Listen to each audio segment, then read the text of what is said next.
특단의 대책이 절실하지만 지금 이 시간까지 정부가 내놓은 건 되풀이된 경고뿐입니다. 그러는 사이 확진자는 7,000명을 넘어섰습니다. 사흘 연속입니다.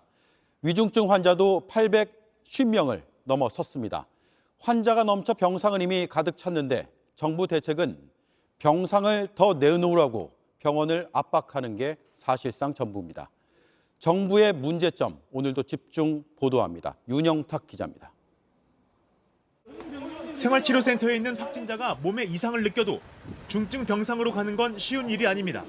상태가 더 나쁜 환자부터 병상을 내줘야 하기 때문입니다.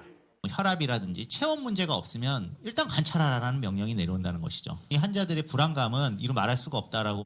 수도권 병상을 비우려고 환자를 멀리 이송했더니 이젠 비수도권도 병상이 모자랍니다. 수도권엔 118개의 중환자 병상이 남은 반면 충북과 강원 일대의 중환자 병실은 한두 개, 경북엔 아예 빈 병상이 없습니다. 결국 정부는 일상회복 조치 이후 네 번째 병상 확보 행정명령을 내렸습니다. 계획대로라면 비수도권에 중증보단 상태가 나은 중등증 병상 1,650여 개가 확보됩니다. 중환자 병상도 150여 개가 추가됩니다. 하지만 상황이 나아지긴 어렵습니다. 아쉽게도 병상의 오픈 속도보다도 사실 환자가 증가되기 때문에 더 어려운 면은 좀 있다는 말씀입니다. 방역수칙을 강화하지 않으면 올 연말엔 신규 확진자가 10,000명을 넘을 것이란 전망이 지배적입니다. 일상회복위원회 회의에서도 거리두기 4단계 이상의 대응을 촉구하는 목소리가 컸습니다. 하지만 받아들여지지 않았고 정부는 오늘도 특단의 대책 대신 경고만 되풀이했습니다.